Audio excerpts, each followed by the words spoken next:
రాష్ట్ర ప్రజలందరికీ మంత్రి పొన్నం ప్రభాకర్ ఉగాది శుభాకాంక్షలు తెలిపారు.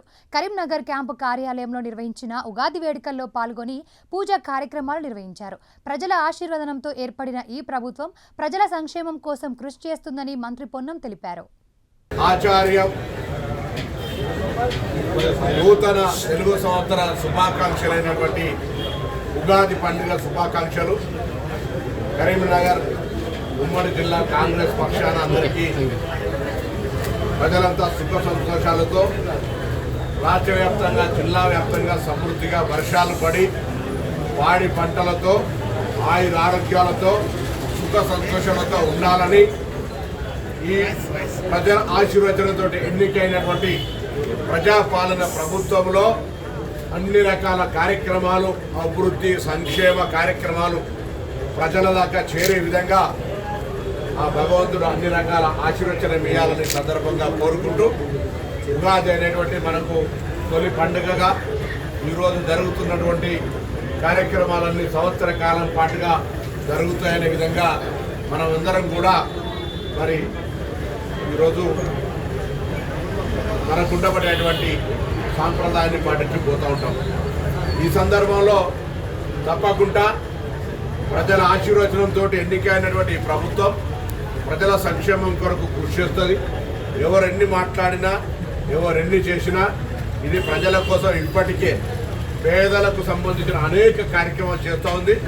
భవిష్యత్తులో కూడా నిన్న శాసనసభలో గవర్నర్ గారి ప్రసంగ ధన్యవాదాలకు సంబంధించిన అంశం మీద ముఖ్యమంత్రి గారు చెప్పినట్టుగా తప్పకుండా అన్ని వర్గాలకు సంబంధించి అన్ని రకాల అంశాలను చేరుస్తూ తిరిగి వాళ్ళ ఆశీర్వచనంతో మళ్ళీ ప్రజాపాలన ప్రభుత్వం ముందుకు రావాలని సందర్భంగా అందుకు ప్రజలందరూ ఆశీర్వచనం కావాలని సందర్భంగా కోరుతాం. సార్, ఎంఐఎం సభ్యులు వందే మాత్రం పాలపిస్తుంటే ఎంఐఎం సభ్యులు బయటికి వెళ్ళడానికి బండి సంజయ్ తప్పుపట్టారు. స్పీకర్కు సీఎంకు ప్రభుత్వానికి బాధ్యతలు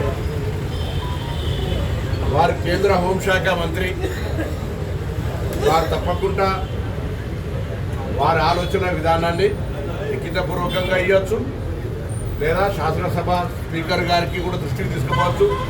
ఊరికే ప్రెస్ కాన్ఫరెన్స్ చేసి ఒక భావోద్వేగాలకు సంబంధించిన అంశం మీద ఎవరైనా జాతీయ గీతాన్ని గౌరవించాల్సింది. జాతీయ గీతాన్ని గౌరవించకుండా ఉంటే ఎవరు నాట్ కరెక్ట్. కానీ అక్కడ జరుగుతున్నటువంటి అంశం వారందరూ కూడా జాతీయ గీతాన్ని ఆలాపన చేస్తూ చూస్తుంటారు. ఎవరు ఉంటుండ్రు పోతున్నారు అనేటువంటిది ఎవరు చూసేది ఉండదు. అట్లా మీరు గమనించినట్టయితే తప్పకుండా అందుకు సంబంధించిన అంశాన్ని శాసనసభ పరిధిలో అంశం కాబట్టి ఆ అంశానికి సంబంధించి సభ పది దృష్టికి తెమ్మని కోరుతాం. మూసీ ప్రక్షాళన విషయంలో కాంగ్రెస్ పార్టీ చేస్తున్న చర్యలు గాడ్సే ప్రభుత్వం అని చెప్పాడు. ఇలా గాంధీ ప్రభుత్వం కాదు, మీది గాంధీ ఆత్మకు శోభిస్తుంది. మేమేమో ఇలా ఉగాది ఎవరిని విమర్శించకుండా అంతా సమృద్భావంగా మంచిగా జరగాలని కోరుకుంటా ఉన్నాం. మేము ఎవరు గాడ్సేలో ఎవరు గాంధీలో గాడ్సే వారసులే గాంధీ వారసులను గాడ్సే వారసులు అంటే అది వారి విజ్ఞత.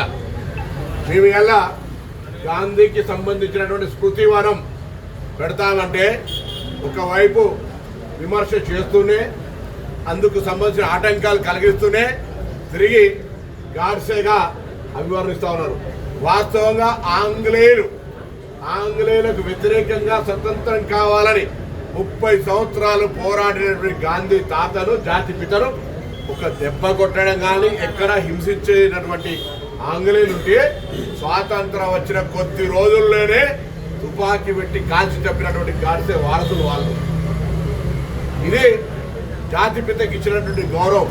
వాళ్ళు జాతిపితకి గాడ్సేకు సంబంధించి మాట్లాడితే ఇలా గాడ్సే వారసులుగా ఈ భారతదేశం లోపల విభజించి పాలించు అనేటువంటి మతతత్వ వాదానికి మాత్రమే ప్రతిక చేస్తూ ఉన్నారు.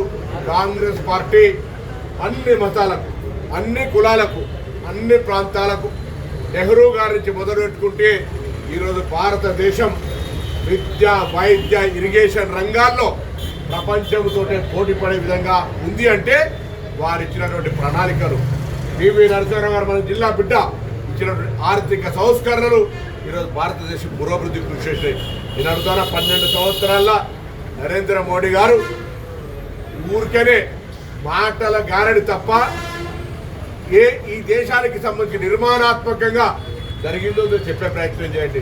అందులో తెలంగాణ బిడ్డగా, తెలంగాణ ఉద్యమకారుడిగా, తెలంగాణ ప్రజలకు సంబంధించి, తెలంగాణ ప్రయోజనాలకు సంబంధించి, తెలంగాణ నిర్మాణానికి సంబంధించి గత బడ్జెట్లల్లో భారతీయ జనతా పార్టీ ఎందుకు నిర్లక్ష్యం వహించింది, భారతీయ జనతా పార్టీ తెలంగాణ పట్ల ఎందుకు వివక్ష చూపెడతా ఉంది, భారతీయ జనతా పార్టీకి ఎందుకు తెలంగాణ అంటే కోపము, నరేంద్ర మోడీ గారు సాక్షాత్తు పార్లమెంటులో తెలంగాణ విభజన అపహాస్యం చేసినటువంటి మాట్లాడిన సందర్భంలో మరి తప్పకుండా ఈరోజు జవాబు చెప్పాల్సిన పరిస్థితి వస్తుందని ముందే వాళ్ళు పట్టగాసి మీద వారికి ప్రయత్నం చేస్తారు.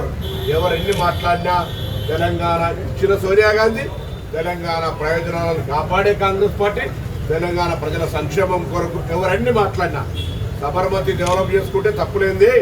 ఇలా మూసీకి సంబంధించినటువంటి వీళ్ళు బేసిక్గా మూసీని వ్యతిరేకిస్తా ఉన్నారా, మూసీలో నిర్వాసితులయ్యే వారికి న్యాయం జరగాలని కోరుతున్నారా, ఒక క్లారిటీ అవసరం ఉందనే మాటని సందర్భంగా మీరు హైదరాబాద్ ఇన్ఛార్జ్ మంత్రి కదా, మీకు కూడా చెప్పారు బండి సంజయ్ గారు, సబర్మతి రివర్ ఫ్రంట్ ను మేము డెవలప్ చేసాము, మీరు వెళ్ళి చూసి రండి, చెప్పేది అవసరం లేదు, ఇంప్లిమెంట్ చేయమంటున్నారు. నేను అక్కడికి పోయొచ్చినా, అక్కడ కాదు సౌత్ కొరియా సియోర్ కూడా పోయొచ్చినాము, అక్కడ కూడా పునరావాసం జరిగింది, ఇక్కడ కూడా పునరావాసం జరుగుతుంది. అక్కడ నిర్వాసితులకు అన్యాయం జరిగిన ఇక్కడి నిర్వాసితులకు న్యాయం చేసినక్కడే ముందడుగు చేస్తామని ముఖ్యమంత్రి గారు స్పష్టంగా చెప్పినారు. ఎక్కడ కూడా నిర్వాసితులకు ఊరికనే మసిబూసి మారేడుకాయ చేసి ప్రాజెక్టును అప్రతిష్ట పాలు చేయాలనే ప్రయత్నం చేస్తారు తప్ప ఏ ఒక్క నిర్వాసితునికి అన్యాయం చేసే ఆలోచన లేదు. 2013 భూసేకరణ చట్టం కావచ్చు, లేదా అక్కడ ఉండబడేటువంటి నిర్వాసితులకు కావచ్చు, అందులో మూసీ కంపున ఉన్నటువంటి వాళ్ళందరికీ కూడా పేదలకు మంచి జీవనాన్ని అందించేటువంటి ఆలోచనతోటే ఈ ప్రభుత్వం పోతా ఉంది.